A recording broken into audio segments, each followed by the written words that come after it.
Bart and Milhouse bought some gooey, sticky drinks. Whoa, that's good squishy. What's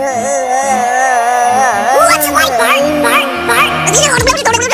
After finishing them, Milhouse became extremely hyper, feeling as if his whole body was bursting with energy. The two of them went wild all over Springfield for the entire night. The next day, Bart woke up with a splitting headache and couldn't remember anything. When Lisa pulled back the blanket, Bart suddenly realized that he had joined the Boy Scouts, and he was instantly filled with regret. At school, Bart tried to secretly get rid of the uniform, but Nelson snatched it away. When he saw the Boy Scout outfit inside, he immediately began mocking and ridiculing Bart, yet Bart didn't care at all. You better pretend you want your uniform back, twerp.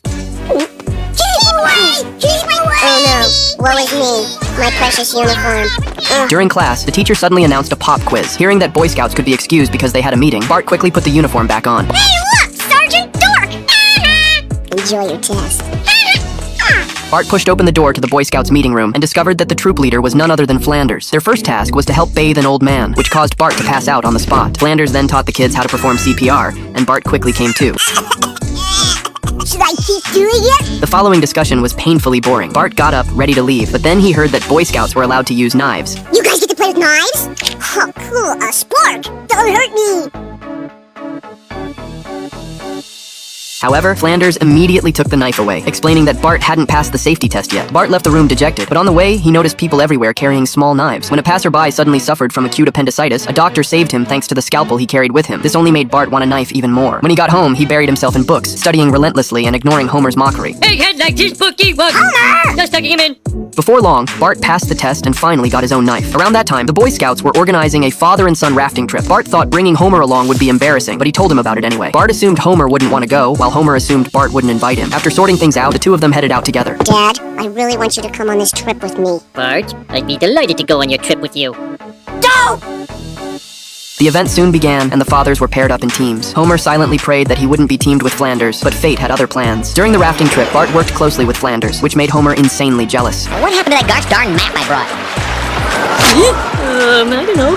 But lucky for you, somebody here is responsible. Homer finally got a chance to prove himself, but when they reached a fork in the river, he was distracted by a hamburger pictured on the map and completely forgot to give directions. With no other choice, Flanders picked a route based on instinct. In the end, they became completely separated from the main group. Everyone planned to paddle hard back to shore, but Homer suggested lying back and relaxing instead, only for them to drift farther and farther away. With no signal on the phone, Homer casually tossed it into the sea.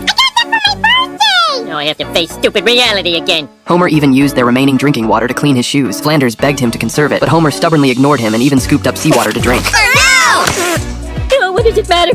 We're doomed. Seeing seagulls flying overhead, Flanders regained hope, believing they would lead them back to land. The very next second, a seagull fell out of the sky, while Homer laughed at their misfortune. Bart, meanwhile, felt that Homer had been nothing but trouble all along. Sure enough, Homer soon demanded that they divide the food equally.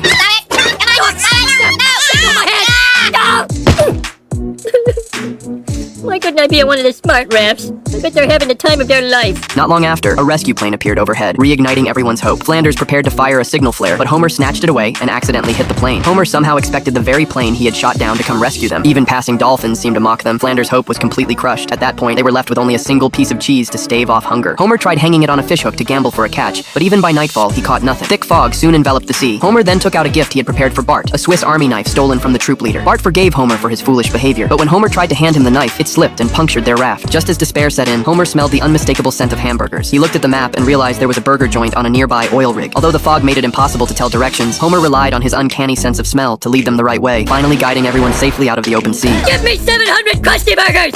You want fries with that? You did it, Dad! You saved us! I'm proud you're my father. Go away, eating.